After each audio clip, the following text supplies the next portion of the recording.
দুঃখ না হলে মানুষের বৈরাগ্যের উদয় হয় না।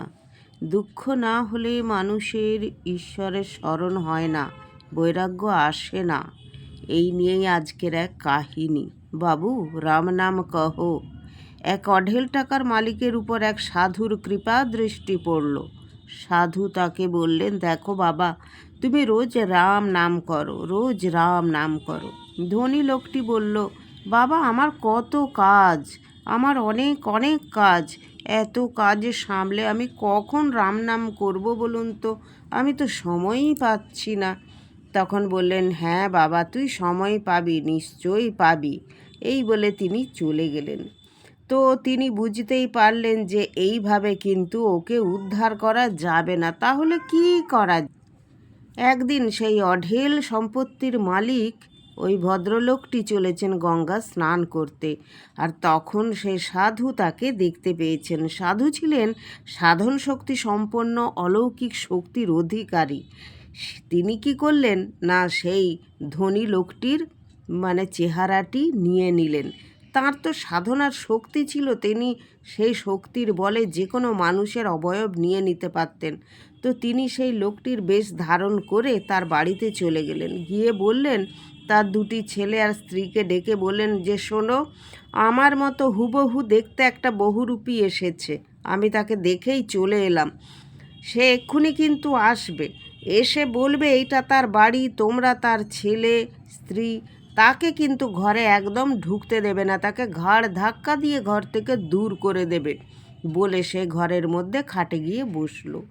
তো সাধু যখন এইভাবে বসে পড়েছে, তারা সাধুকেই তাদের বাবা ভেবেছে। তারপরে একটু পরেই বাড়ির ওই আসল মালিক, সেই ধনী লোকটি নিজের বাড়িতে ঢুকতে এসেছে। যেই ঢুকতে এসেছে সঙ্গে সঙ্গে তার ছেলেরা তাকে আটকে দিয়েছে। বলছে, এই তুমি কে? তুমি বহুরূপী? তুমি আমাদের বাড়িতে ঢুকতে এসেছো? বলছে, আরে বাবা কি বলছিস, তোরা তোদের বাবাকে চিনতে পারছিস না? বললো, না, তুমি তো আমাদের বাবা নও, তুমি বহুরূপী, তুমি ছদ্মবেশী, আমাদের বাবা তো আমাদের বাড়িতেই আছে। বলছে, আরে বাবা তোরা ভুল করছিস, যাকে ঘরে ঢুকিয়ে রেখেছিস সে ছদ্মবেশী, সে বহুরূপী, আমি তোদের আসল বাবা। কিন্তু তারা শুনবে না, তারা ওই সাধুকেই ভেবেছে আসল, আর নিজের বাবাকে ভেবেছে নকল। তাকে মারধর করে তাড়িয়ে দিয়েছে। সে কাঁদতে কাঁদতে গঙ্গার ধারে চলে গেছে, গিয়ে বসে বসে খুব কাঁদছে যে কি হলো, কি হলো, কেন আমার কপালে এরকম হলো ভগবান। সে তখন কোনো আর উপায় না দেখে সে তখন গেছে রাজার কাছে। রাজার কাছে গিয়ে নালিশ করেছে, বলেছে, দেখুন মহারাজ, আমার বাড়িতে আমারই মতো দেখতে হুবহু এক ছদ্মবেশী বহুরূপী এসে ঢুকেছে, আর আমাকে সে ঘর থেকে দূর করে দিয়েছে। বলছে, বাহ, সে তো খুব ভালো, অনেক দিন এরকম কেস আসেনি, ঠিক আছে। মন্ত্রীকে বলছেন, মন্ত্রী তুমি যাও, ওর বাড়িতে যে আছে তাকেও তুমি প্রহরী দিয়ে নিয়ে আসো। তো প্রহরী দিয়ে সেই সাধুকেও নিয়ে এসেছে। এসে দেখছে, হ্যাঁ দুজনে একই দেখতে। বলছে, এই মুশকিল, দুজনে তো একই দেখতে, কি করে বুঝবো কে আসল কে নকল? তখন মন্ত্রী বলছে, মহারাজ আপনি জিজ্ঞেস করুন, ওনার তো দুই ছেলের বিয়ে হয়েছে, কোন ছেলের বিয়েতে কত হাজার টাকা খরচা হয়েছে জিজ্ঞেস করুন। এবারে তখন জিজ্ঞেস করেছে মহারাজা, আচ্ছা আপনি বলুন যে আপনার বড় ছেলের বিয়েতে কত হাজার টাকা খরচ হয়েছে, কি হয়েছে, কোথায় কি হয়েছে, কোথায় ছেলের বিয়ে হয়েছে, কি ধারা। তখন যে নকল যে সাধু, সে তখন গড়গড় করে, তিনি তো অশেষ শক্তির অধিকারী, তিনি গড়গড় করে কত হাজার টাকা খরচা হয়েছে কি হয়েছে সব বলে দিয়েছেন।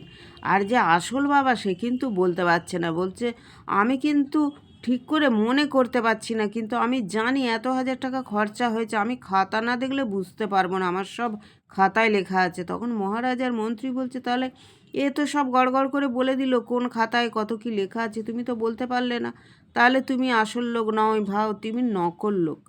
বললো, যাও তুমি এই রাজ্য ছেড়ে বেরিয়ে চলে যাও। তখন সেই আসল যে ভদ্রলোক ধনী লোকটি, সে কাঁদতে কাঁদতে গঙ্গার ধারে গিয়ে বসে বলছে, হে ভগবান, আমার কপালে এত দুঃখ, রাম নাম করছে। তখন বলছে, ওই সাধু ঠিকই বলেছিল রাম নাম করতে, আমি খুব ভুল করেছি, আজ আমার এত বিষয় সম্পত্তি থাকতেও আমাকে বাড়ি ছাড়া হতে হলো, আমার পরিবারের লোকেরা কেউ আমাকে চিনতেই পারলো না বলে হাউ হাউ করে কাঁদছে। তখন সাধু এসেছে।